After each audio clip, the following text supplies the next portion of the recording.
Hello, Brubs. We're back with Mars Without Venus, a study of some homosexual generals by Major General Frank M. Richardson. We arrive at the highly anticipated Chapter 5, The Impotent Emperor, which is about Napoleon. And it's a rather long chapter, I believe, 76, page 76 to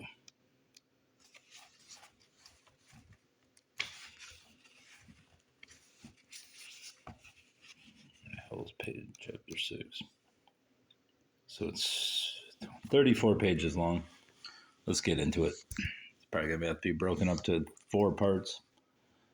Impotent Emperor Napoleon Bonaparte, Emperor of the French, 1769 to 1821. Napoleon has been for me an amateur for whom much of the fun of history lies in discovering that long-held beliefs may not be true. A rich load of ore, which I was first led to explore by dislike. How could a great man be so mean-spirited and petty as to add a codicil to his will, leaving money to Sergeant Cantillon, who attempted to assassinate Wellington in Paris?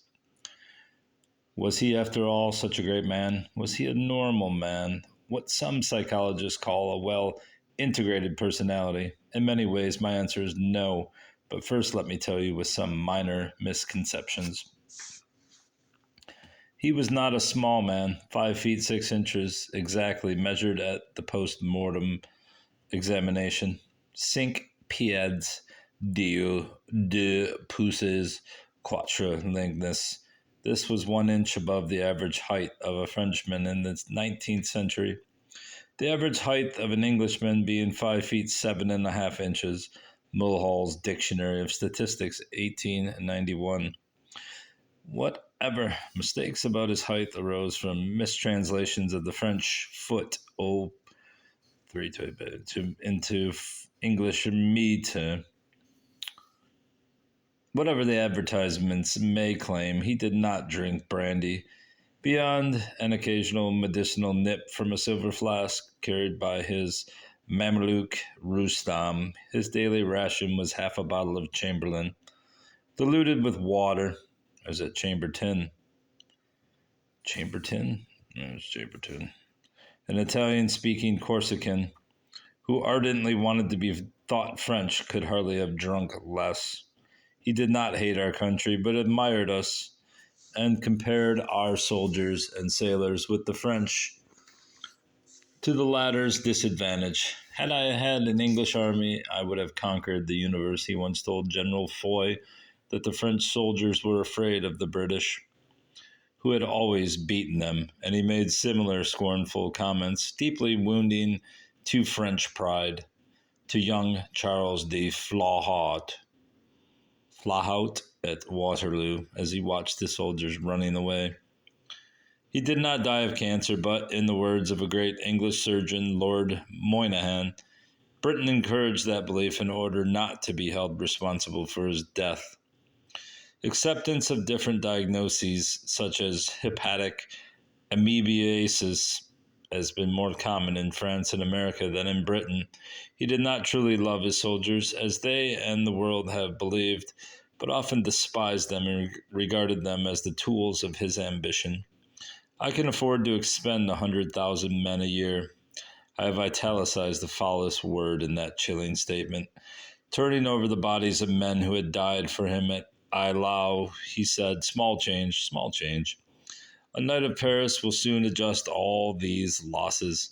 In 1813, he said to Metternich, I was brought up in the field, and a man such as I am does not concern himself with the lives of 1,000,000 men. Metternich said that Napoleon used a very coarse expression, as he often did. Naturally, the lives of enemies counted for less. Ah, that these 20,000 were 100,000, that more counted for less. Let me repeat that since I've conflated 2 lines. That these 20,000 were 100,000, that more English mothers might feel the horrors of war, he said about Sir John Moore's army. In 1809, was the little corporal's a loving father to his men? No. He was an inhuman megalomaniac, the first of a breed of European dictators, the precursor of Hitler, Mussolini, and Stalin. Surely he was a great general. When he drew up his list of great captains, he must have felt that he belonged in their ranks, and not just as number 8, but as section leader. Some eminent military writers have pointed to the poor quality of the generals whom he overwhelmed whilst founding his great reputation. It is a source of Scottish pride that Napoleon himself considered Sir John Moore to be the only general worthy of his steel. It is not for me to assess Napoleon's generalship, but on the only occasion on which he met the Duke of Wellington, his leadership was in sharp contrast to that of the Duke, being inert and dishonest. Dishonest in that he deliberately led his troops to believe that the blue mass moving up on his right flank was Grouchy's corps, when he knew that it was Blucher's Prussians. An absorbing book, Napoleon For and Against, by Professor Peter Geil of the Netherlands, conceived and mostly written in Buchenwald and other internment camps, is a valuable guide to an understanding of what Napoleon has meant to the French, or meant up to 1949 when it was written. Since that date, the hostility of some French writers has been so outspoken that anything which I have written myself sounds like the cautious criticism of an unsatisfactory schoolboy breathed by a headmaster who hopes that the parents will not withdraw their son from his care. The most virulent of Napoleon's French detractors has been Henri Guillermin, who sees no redeeming feature in the Corsican brigand who battened on his adopted country to enrich himself and his rapacious Bonaparte clan. In contrast, the latest English biography, Napoleon, by Vincent Cronin, published in 1971, presents a court painter's portrait which would have delighted the emperor, especially, perhaps, because of its reticence about the shady aspects of his two empresses, the first a prostitute and the second, eventually, a nymphomaniac.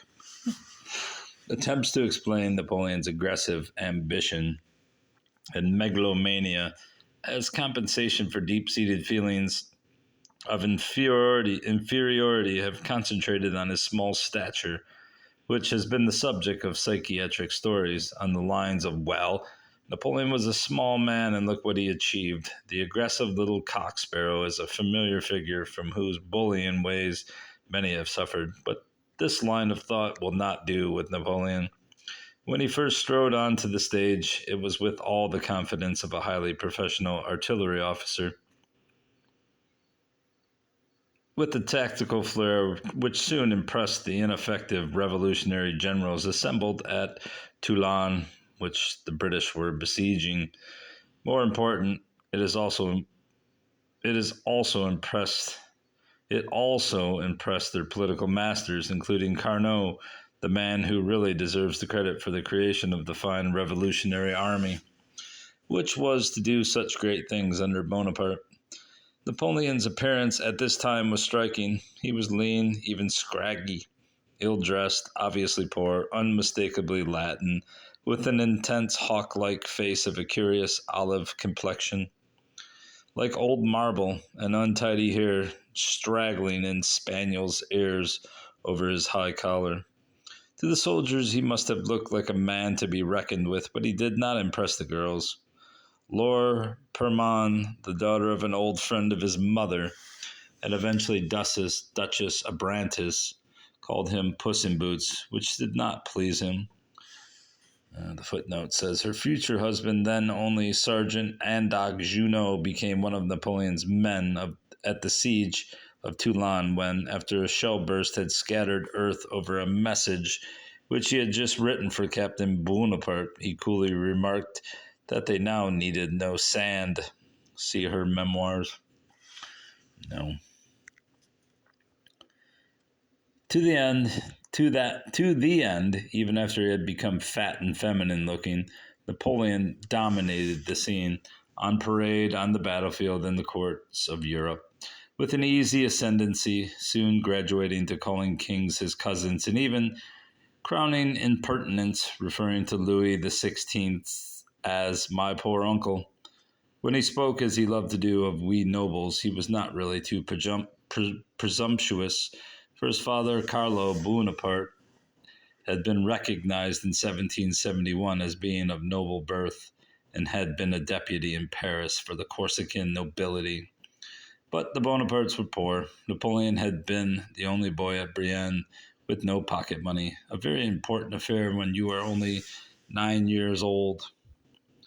Miss Dorothy Colston Baines, the novelist Dormer Creston, makes a good case for her view that Napoleon's overriding source of insecurity was a sense of social inferiority. Throughout his life can be seen many of the marks of a social climber, a parvenu. It may be unnecessary to say that he was never a corporal, though many seem to think that he rose from the ranks like Hitler. His nickname, the Little Corporal, was, like Marlborough's Corporal John, a mark of the affection of his troops.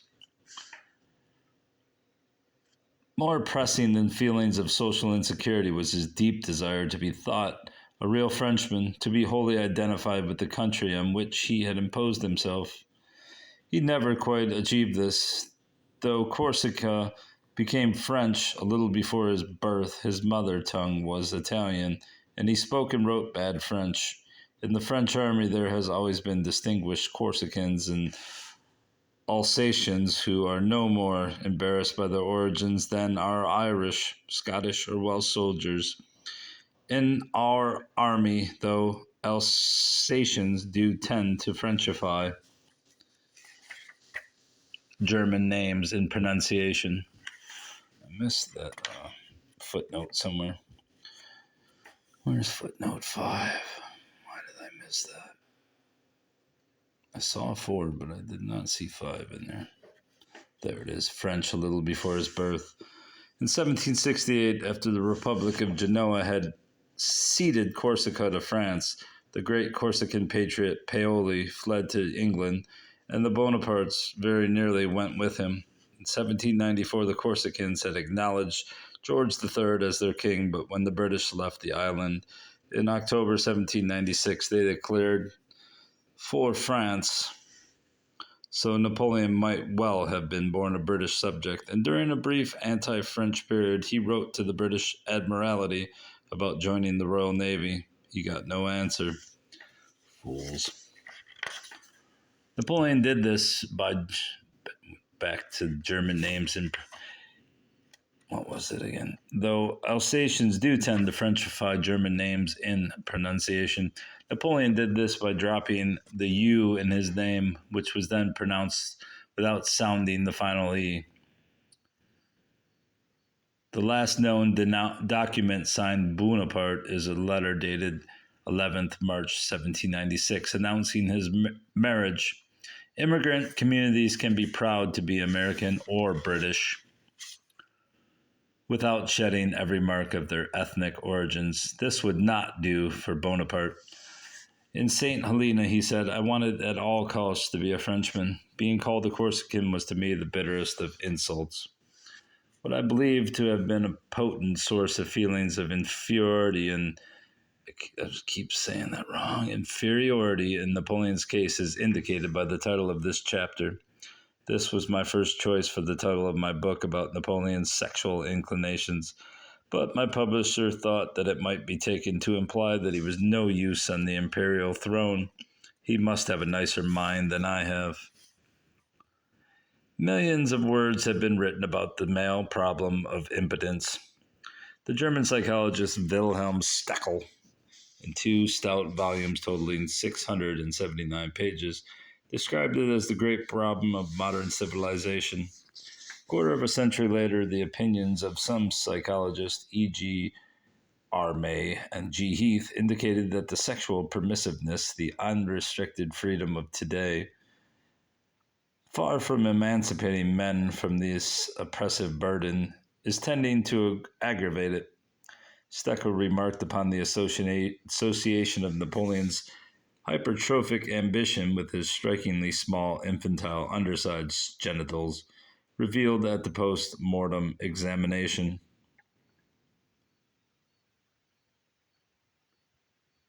Napoleon was extraordinarily concerned about impotence, to which he may ma- to which he made many allusions both in public, in proces verbo, and in private, as when, in a Bonaparte family conference about the succession, he said, "You all think me impotent, more outspoken than St. Helena."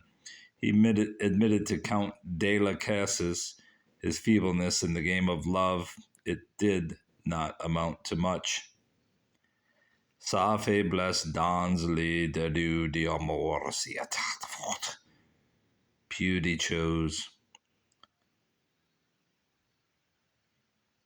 This curious confession and the occasions when he said that he was not as other men were confirmed by the French, by the Empress Josephine, and by some of his mistresses. One of these was even said to have been taken over by Wellington and to have compared the Duke's vigor with Napoleon's faiblesse. Gossip about the Emperor's impotence, spread by his enemies, was prevalent from the lowest to the highest in Europe. An old chestnut related how a grenadier replied to a recruit's question if the little corporal had any children with "You fool, don't you know he keeps his balls in his head?" Caulingcourt's version of this old joke was "Fuck bet," who knows? F bet, ne six weaves. I don't know how to read French. Love affairs in the head. This endows the legendary old soldier with greater delicacy and much deeper perception. It is not surprising that Napoleon's soldiers should have gossip about him, but the tales even penetrated European court circles. When Napoleon decided to marry again, his first choice was a young Russian Grand Duchess, but her mother violently opposed the proposal, for she had heard that Napoleon was not as other men. "What," said the Dowager Empress, "shall I marry my daughter to a man who can be husband to nobody? Another man will then come into my daughter's bed if they want her to have children. She is not made for that." At least there was a good mother at some point in that era. The Crown Prince of Mecklenburg-Schwerin, whom she had deputed to make inquiries, had reported that Josephine had described her husband's incapacity in crude and indelicate terms, and had coined the cruel little quip, "Bonaparte es bonarien." Napoleon, she had said, was no use at all, and was able to do nothing. He might look like other men, but so did Crescentini, the castrato tenor, and he too could produce nothing. These remarks were recorded in General Bertrand's journal, 8.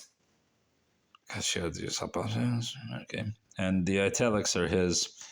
Napoleon's impotence, a subject of delighted tittle-tattle among his enemies, discussed seriously by his family, clandestinely by his friends and his subjects, known even to his fellow sovereigns, was no joke to him. It quite probably complicated his search for a wife.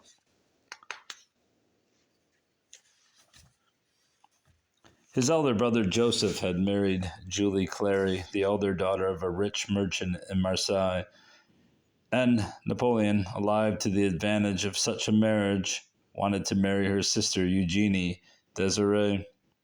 In fact, he had tried to persuade Joseph to court her and leave Julie to him. Eugenie fell deeply in love with him, and it seems that he loved her. Later in life, he showed regret, even shame for his treatment of his first love.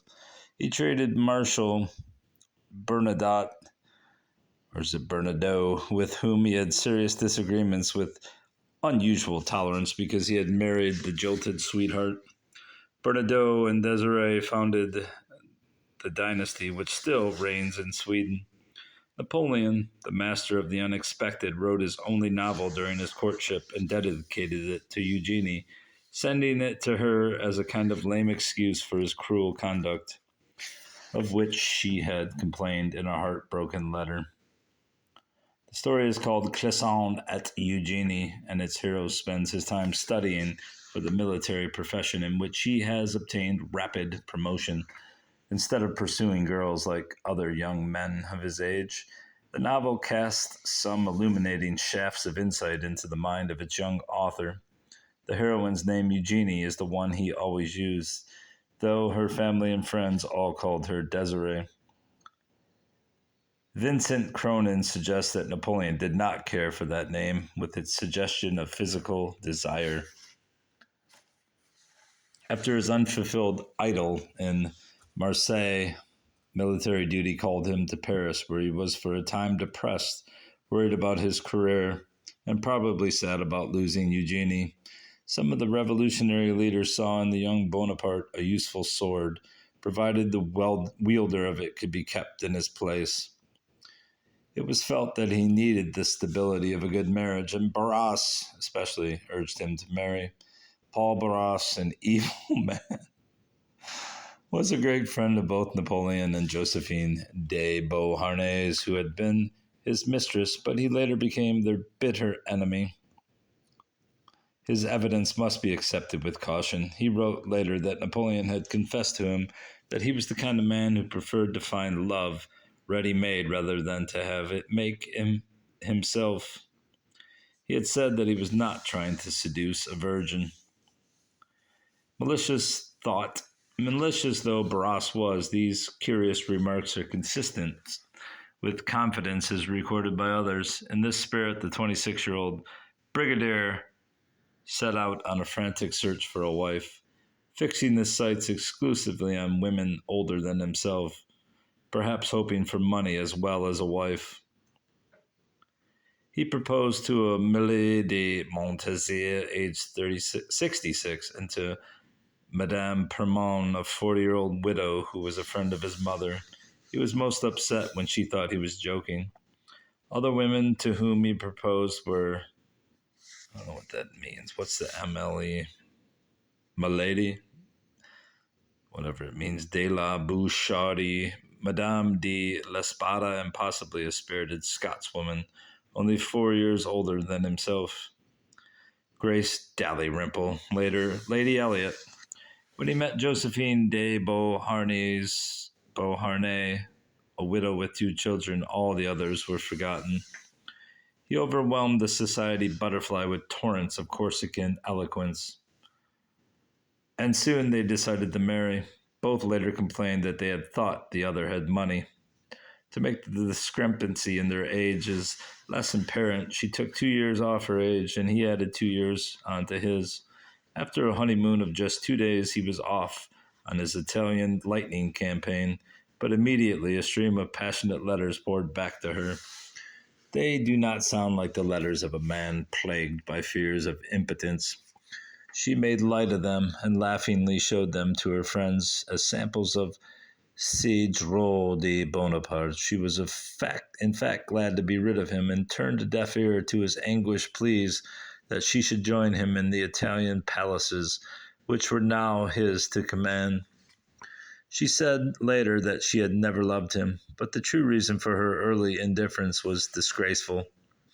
What Louis Hastier called Le Grand Amour de Josephine, 1955, had begun. She was passionately in love with a gay, amusing young coxcomb called Hippolyte Charles, to whom she was sending 1,000 kisses as fiery as my heart, whilst writing infrequent, tepid answers to her husband's adoring letters. She was actually longing to divorce Bonaparte and marry Charles. When at length Napoleon forced her to join him, she found him a changed man. A semi-mystical experience at Lodi, when he first realized his powers of leadership, had stimulated his ambition to such an extent that even the shallow Josephine could see that he was a force to be reckoned with and that she must trim her sails. He soon broke up the Charles affair, but it began all over again when he went to Egypt, possibly in revenge. He there took his first mistress, Pauline Forres, dressed in hussar uniform. She had followed her husband to Egypt. Her trim, boyish figure caught the general's eye, and thereafter she habitually wore uniforms with tight white pantaloons which appealed to her Latin lover. To get rid of her husband, Napoleon sent him on a trumped-up mission to France, but his ship was captured at sea, and in a disobliging English naval captain dumped him back in Egypt. He found his wife ensconced in his general's love nest. Among letters taken at the time, now in the British Museum, was one from Napoleon to his brother Joseph, vehemently denouncing the faithless Josephine. A letter from Napoleon's aide-de-camp and stepson Eugene Beauharnais to his mother revealed that the Charles scandal, well known in France, had reached Egypt. Charles who? The British were puzzled. So eventually were the French. Elaborate steps were taken to efface all traces of Hippolyte Charles, whose dossier was removed from the archives of the War Ministry. Napoleon's secretary, de Meneval, in his memoirs, pretended that Charles was a legendary rather than a real character. But he was real enough to poor Napoleon, whose love for Josephine was permanently impaired. He hurried back from Egypt, risking impeachment for the offense of leaving his Egyptian command. Impeachment was actually proposed by Bernadotte and others. To his successor, he left Pauline, having said in some disgust, "The little idiot does not know how to make a baby." To which she retorted, "Who knows if I am the idiot?" Touche, baby girl. All right, I'm going to stop there because it's 2:30 in the morning and there's long ways to go. Goodbye, bruv. Goodbye.